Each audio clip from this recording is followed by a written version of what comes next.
Well, welcome to Executive Checkpoint, where we dive into the insights and experiences of leaders shaping the future of technology and security. I am your host, Tino Urbina, and today I'm very excited to have with us Gerry Mecca, an industry veteran with a track record of leading transformative IT initiatives across major brands like Keurig Dr. Pepper, Datascan, and Tropicana. Gerry has been at the forefront of navigating complex mergers, driving innovation, and building agile teams and thrive in challenging environments. His expertise in fostering culture of ownership and leveraging technology to create business value is truly inspiring. In this episode, we'll explore his journey, the lessons learned from his most demanding projects, and his vision for the future of technology in business. Gerry is currently the principal in EKG Group. And Gerry, thank you so much for being with us today. This should be a great chat. Yeah, looking forward to it. I have been since we first connected. Hope I can help provide something of value. Great. Well, let's start from the beginning. Sure. You have an incredible career in IT initiatives and, manage some well-known brands as a CIO. Tell us a little bit about your journey. How do you get involved in the technology sector, and what was the driving force in doing so? Sure. Well, without going back to my birth, my dad was an engineer with cable television business, and we always had all the cool gear. I was intellectually curious, and everything from stereos to CB radios, and then in I have to say 19 something, don't I? I'm a little older than I realized, but I got into the local Radio Shack, and they didn't know anything about computers. They were really good with stereos and CBs. So I became sort of the neighborhood kid that was the one that sits there and figures out how to plug everything together. So I spent the first half of my career being more of a hardware and infrastructure guy, networks, things of that nature, back when you had to buy every single subcomponent in order to put everything together. These days, everything comes ready to be plugged in.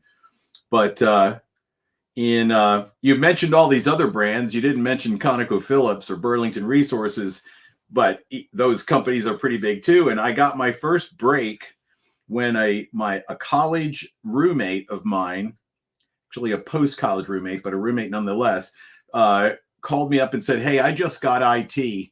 And I don't know anything about it. Would you come help me?" That's great. Yeah, it was not the way you'd typically have. And I wasn't sure I wanted to do it yet. And then eventually he convinced me to come down to Houston and sort of figure out what's going on, be his eyes and ears. And then we reshaped the whole department, changed everything over to what I would say is a really efficient model. Actually, Burlington became Conoco after I left, but nonetheless, that was my first 5 years of IT. I would call it almost accidentally, because I came from I thought the value in technology was going to be making money selling it. I see. So, and I still believe that there's making money selling it for those who do that, but I never really saw myself on the practitioner side. But because of that first, say, 15 years of selling, I was a relationship management person. I talked to the customer. I didn't talk techie. I knew the technology because of the upbringing I mentioned. But and then I was getting my master's degree. I met a guy from Dr. Pepper. Interestingly enough, Burlington was paying for my college, and they had a need, and next thing I knew, I was the CIO of Dr. Pepper, and the rest is history. Wow. Well, earlier we were chatting, and you mentioned something that I thought was very interesting, and that makes sense now. So your IT background, your technical background came early on, and then that sales shift kind of give you the opportunity to have both the That's right. ability to, because Exactly. I think in leadership positions, you sort of need that ability to present your ideas in a way that For sure. are going to be welcome, right? So is there you have an interesting background where your approach to technology and innovation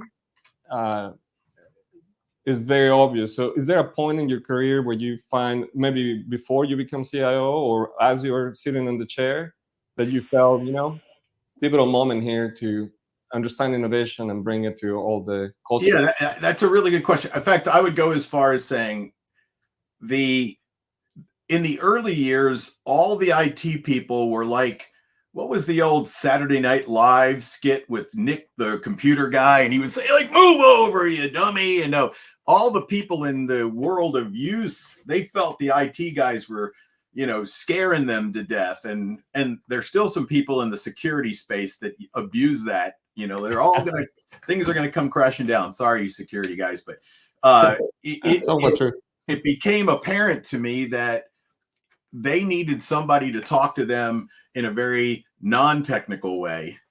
I used to have a Nanette Judge who used to tell me, if I said stuff one more time or thingy instead of what it was, and I was going like, Nanette, I'm just trying to explain it to them in terms they understand. And so early on, I realized that there was some technophobia in the C-suite. Wow. Yeah. And what they didn't half of them weren't reading their own emails at that time. So it was a pretty big sort of realization. And by being there in the corporate office with the executive support team, I got unprecedented access to C-suite leaders. And I realized that's the superpower. If you can transcend, the technical details into something they understand, it's easier to sell the value prop. It's easier to get money. It's easier to talk ROI. That's why I went to get the master's degree simply because there was this whole, batch of auditors who were coming up and all getting MBAs and then being dropped into the IT function. And I was like, why? I mean, I don't understand. Why would they not? Well, it turns out, they could talk to business, and it made them feel better when they were talking to the CFO, who at the time owned IT. Yeah. And the budgets, and again, it goes back to, you have to justify the cost. I feel that companies now understand that being nimble and incorporating new technologies is a business edge. Sure. Right. It does bring definitely benefits to the company at the bottom line. Were there some, I understand you went through some mergers with the companies you work with. Was there a point where you find things that help your teams focus and still be nimble and get through the transition? What were those things that you discovered? That's also a really good question. So again, I think of myself as being somewhat lucky. If I talk about the soft drink business, I was not a soft drink guy. Because you started with oil and gas, so that's kind of yeah. So I go from one fluid you better not drink to one that everybody wants to drink. But I will tell you that, and if I can just put a little note into those who might be in the recruiting function watching your podcast, if I hear one more time that the CEO really wants somebody with oil and gas experience or soda experience, I look back over my career, and with the exception of technology, when I was at Ingram Micro and at ACT, my career had zero to do with the practical experience I had in a particular industry. But nobody said, man, that Mecca guy really can't do our business. Because when I left Dr. Pepper, there wouldn't have been a person there who didn't think I didn't drive a truck, fill a vending machine, know how to run a fountain, right, shrink wrapped product. But to your question about innovation and transition and mergers and acquisitions, keeping them focused on what we had to do for our living. How do we make money? If I could keep focused on that, the things that they would get wrapped around the axle about, like, oh, they're on a different version of SAP and it's going to be so hard and blah, blah, blah. And I was like, guys, at the end of the day, you got me. I've got your back. I'm going to be in the room with these folks, and I'm going to make sure that we take the proper steps. They're going to listen to me because the business has developed. We've developed an intimacy with our business. They believe when we tell them this is a good idea, that we're not just making it. We had this term called high tech, hard on IT, easy on customer, HITEC, high tech, because the customer was the one that needed to have it right. And it didn't need to be, let's make IT easy. And so make it really hard for people to log in, or make it really hard for people's PCs to boot up, because we had all this protection software. Let's figure out a nice happy medium. And the business loved it. I can't get over, somebody told me the other day, you never know how much you were really liked until you ask somebody who was a customer years later, and they tell you how you changed everything. And it's so good, such a good feeling, even though at the time you thought you really thought you were in the way or slowing them down. I know in people, right? In security, we always think about the friction that is created when you implement security. Sometimes I imagine the same is true for IT. It doesn't matter what area. Exactly. I think everybody loves their favorite this or their favorite that, and you're changing their world. And when you change their world, you got to change. Management is huge. I'm a huge proponent of when you have a big initiative, or you put a 3-year strategy to make rock solid in your security platform.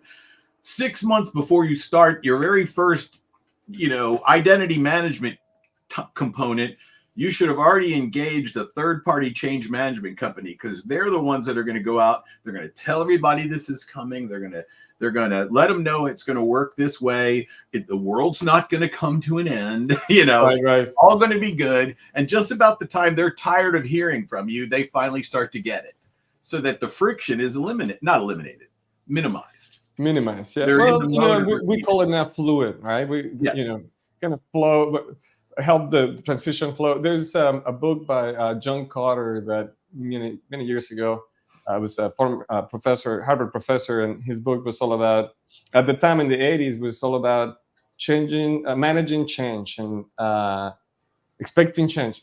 He said, let's get ahead of change, lead the change. That's right. And today, I think it's more important than ever. Speaking of changing and embracing transformation, one technology that is in the cusp of really impacting everything, if it's not already doing it, is AI in business. Is there some of the current trends in technology that you believe are game changers, and how do you see it playing from a technology standpoint of view? Well, I knew we wouldn't be able to get a conversation done without talking about AI somewhere. I think, first of all, AI is definitely one of them. You're going to see more and more applications of it. I think the real important part is for every company to embrace it at some level. I'm in a world of really neurodivergent and sort of not crazy thinkers, broad thinkers.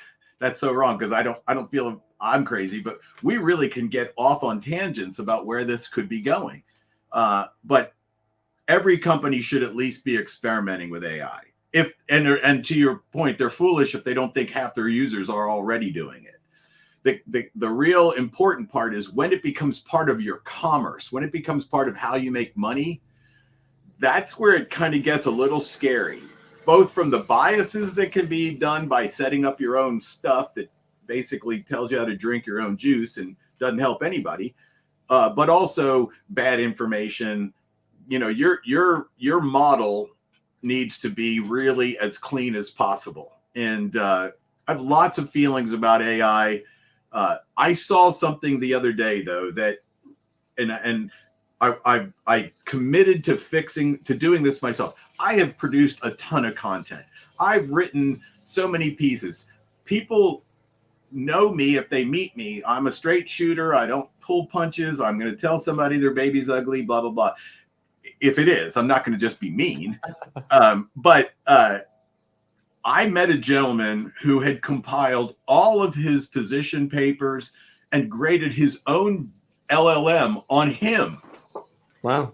And so then you could go to his personal AI page and ask his AI bot a question, and it would answer almost as if it was him answering it. Interesting. I totally dug that. And I think that's important in the future, that you know, I see a lot of LinkedIn posts and a lot of pieces of somebody bragging about something somebody else said, or how honored somebody is about some award they got. I really don't care. I want to know what you did, not that you got. What is it that you did? What was the special thing? And what was your unique viewpoint, or what learning can I take away from it?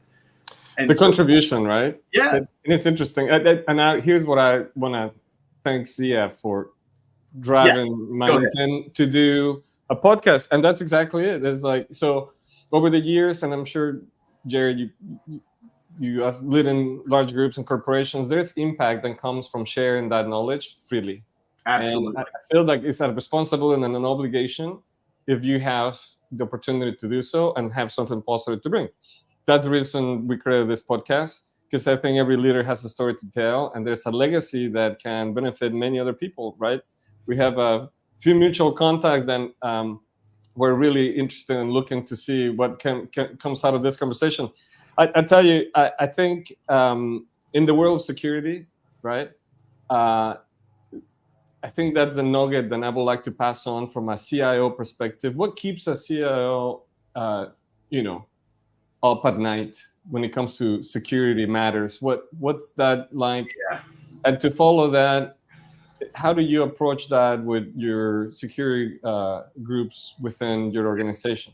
It's a great question. So again, I'll go kind of history, then come to today. Once upon a time, it was mostly risk-based.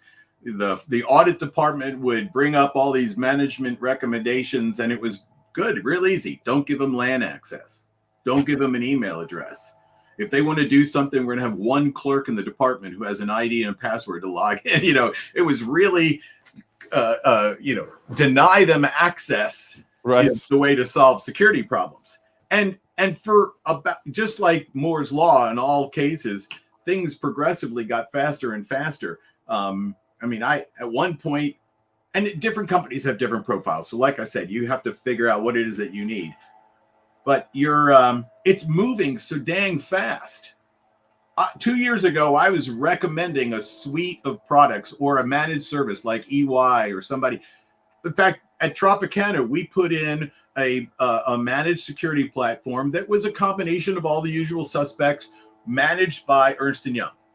Great program. But today, I wouldn't make that same recommendation. Right. Not even close. Everything's moved to the cloud. The world is completely different. And so what I would say from a what keeps me up at night is how fast this stuff is changing. And from an investment standpoint, as a business, I'm now really trying to help companies recognize that they don't just make a one-time investment in security and move on. And it's not like SAP where you pay your annual maintenance and you get all the upgrades. The threat changes. Who's coming in, where it's coming from, the new gear you're buying. I mean, pagers that have been pre-designed to blow up on you. I mean, just that stuff is what makes me go, oh my God. But I think that, and to your point, I think the value from the security professional standpoint of view is to make or to bring that value information to the decision makers in a given organization, because, like you said, it's such a fast-moving environment for the C-level and everybody involved in organizations that sometimes your best source of information and reliable, solutions comes from your trusted partners, right? Your trusted advisors. And if you think about it like you do insurance, like let's just use cyber insurance. At some point, people figured out you just had to buy it. And it was just going to cost you something, and some entity was going to decide how much likely you would have to pay, so you pay the proper premiums. In the case of security, there is a build a strategy, but play it like a strategy, because with each year you roll off, you better have a new one in the outer years. And you better have the money you can invest in it, because it will never stop. And I know this is where the security practitioners are like, yes, but the reality is, it isn't their fault. Right. And they can't do anything any better than tell you what's working today and what might protect you for the next 6-8 months. But that's about as far out as you can go. Right. And I think it's good to have those conversations versus being reactionary, right? That's right.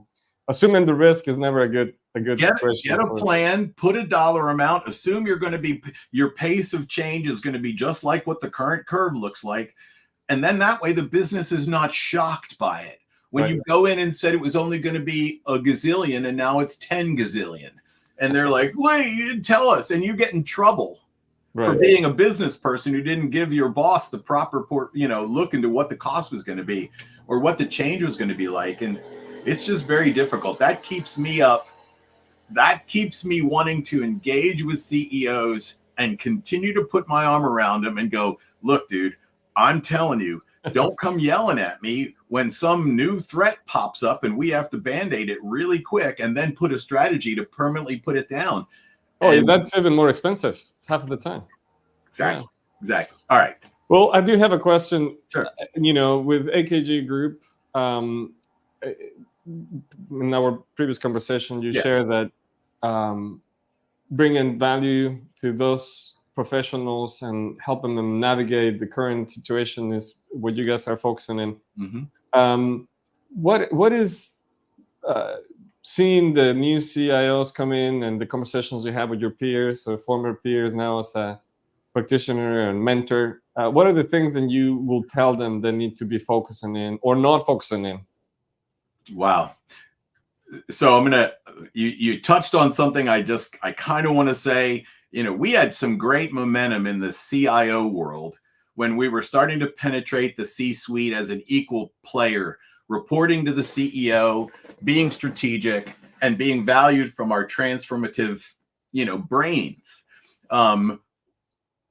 Also, at the same time, technology has become ubiquitous, so much so that the COO seems to think he's the IT guy, or the CFO thinks he's the IT guy. And believe me, when you have an economic condition like there is in the world, a lot of CEOs are thinking, how can I get all I need or all I want without paying another C-level guy to be sitting, the chief marketing officer, the chief HR officer? Well, in my view, we need to get back on that because CIOs need to take the bull by the horns. If they're too technical, go get some people skills. If you're too people and your department doesn't respect you because you don't know the technical stuff, then surround yourself with rock stars. But don't change the value at the C-suite or up to the board. And I've seen companies really go down market, all because of economic reasons, bringing in some senior director and suddenly making them CIO. Sometimes it's so they don't quit because they want a title. And sometimes it's just because the companies are, and I'm going to put this on the backs of the McKinseys and the Bains that are out there really trying to make everybody think that technology is ubiquitous and that technology is part of everything. Well, no, I mean, the average business person's not going to ever be a CISO. They have an understanding, but they don't comprehend the impact that can that decision make. Right? And I like changing the name to Chief Innovation Officer, or to Chief Transformation Officer, or CTO. That to me is always a person who's much more in the development of a product. And product is also, it's much different than delivering operational efficiencies, even though you can't deliver operational efficiencies with crappy products. So it's just a view. So I'm not sure I answered your question, but I think you did. I see if you're in that chair to be congruent with both sides of the equation, right? You almost have to be bilingual in the sense that you have to speak tech. That's right. You need to be a student of your craft. To be supported by your team. And in the flip side of that, upstream with the C-level folks, you have to sell your ideas. So communication, for sure, and likability and patience. Well, the thing you said there is, I just think we're in a weird spot that's a combination of economics and frankly smoke and mirrors, where I've seen too many business leaders to try to make the boss happy, they convince their boss that they need, and inevitably it's because the CIO was not business intimate.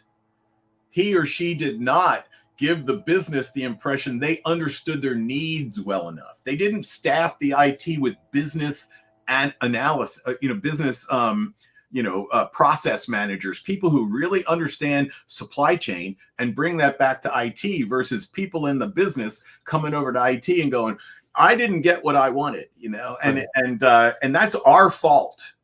Yeah, that's our fault. Well, I do have a outside of this conversation. Yeah. Is there anything that your colleagues will be surprised about you? A little hobby or experience that you have enjoyed? That I don't know. People up here in Dallas, or if you ever go to my Facebook, which I'm also very prolific in the social media space. I am an avid baseball player. I've been playing baseball since I was 8 years old, and I'm playing in the 60 and over. But and also I'm an Eagle Scout coordinator. My son's an Eagle.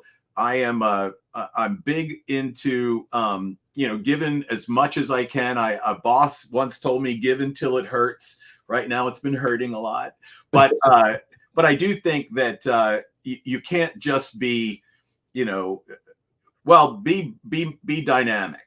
I've had crap going on in my life that I'm not really happy about either. I try to be a good guy. Everybody needs to do the right thing. But at the end of the day, whatever your passion is, whatever keeps you young, whatever it is that makes you happy, you should do it. And I got lucky. As a kid, I fell in love with technology, and I've had the through the grace of God, I've been able to do this my entire life. And somebody decided to pay me well enough to where I could give back. I could do my fun passions from time to time. And then if I wanted to go camping and, tear it up or do whatever I wanted to, and I can. And that's life. That's the way I that's what I would pass on if people, what else do they not know about me? That's great. Well, Gerry, this has been a great conversation, but I do want to ask to pass some of that wisdom to the newcomers in technology, whether mirroring your career, just starting and looking ahead and the potential of this career. Obviously, you're a great example of what a successful career looks like. And it seems to me, based on what you just said, that is because you love what you do, right? I love it. What will be a nugget of wisdom that you can give this folks coming up on the food chain, wanting to get to those larger positions and responsibilities? So, again, have a view, build good teams. I hate to use this because it sounds sexist, but, don't hire duds, hire studs. A's should hire A's, B's hire C's. And you just need to understand that there's only so much in this technology space that you can personally know. When I was doing this early and everything was about building PCs and deploying equipment and standing up networks, it was easy enough for me to understand it in its entirety. That is no longer humanly possible. I don't care what MIT degree you have. And so I would say continue to learn, network your butt off. Get out there, get loose, get comfortable talking to people. I am an extrovert, but I can't tell you how many careers are either cut short or not fully developed, because even if you're not a talker, you get out there, you meet people, and you connect on LinkedIn or you connect through your networking communities. Dallas has got to be. I don't know whether I'm just because I live here, but I worked in Chicago, and I can tell you that the Dallas IT leadership, whether it's the SIM, whether it's Evanta, the Executive Connection, a number of different groups, or even through your old MBA school, wherever you happen to go, they're incredible opportunities to meet people and to practice your people skills.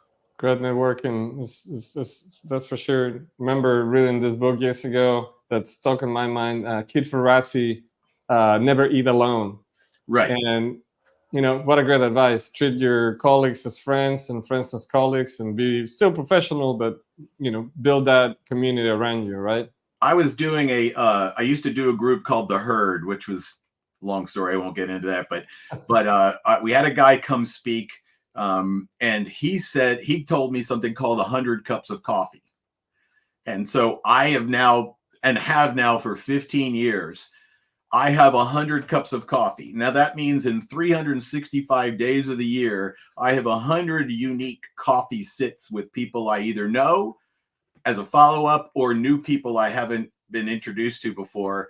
And I love doing it. And if you're buying coffee, I'll also offer up a couple of whatever the heck it is I can help you with your career or what you're doing with your life.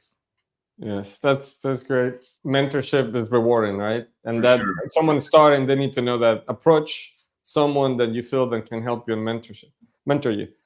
Well, Gerry, this has been great. No, I appreciate it. It's very enjoyable, I would say, and look forward to maybe have you in a round table in the future. Perfect. We're thinking about bringing different perspectives and see how that works. It should be interesting. Yeah. I hope that was meaningful to your audience, and of course I'm available if someone wants to look me up on LinkedIn and connect with me. They're free to do it. I do have both, one-on-one kind of 30-minute get to know me's, and then I do coaching. And of course, any CEO who is planning a plan for their future of IT and really wants to have somebody come in and kind of take a sniff about what's going on, I do that every day. Perfect. Gerry, we'll be in LinkedIn, so comment and follow both Gerry and the podcast. So thank you so much for your time today. Thank you to the audience, and we'll see you in the next podcast. Thank you so much. Till then.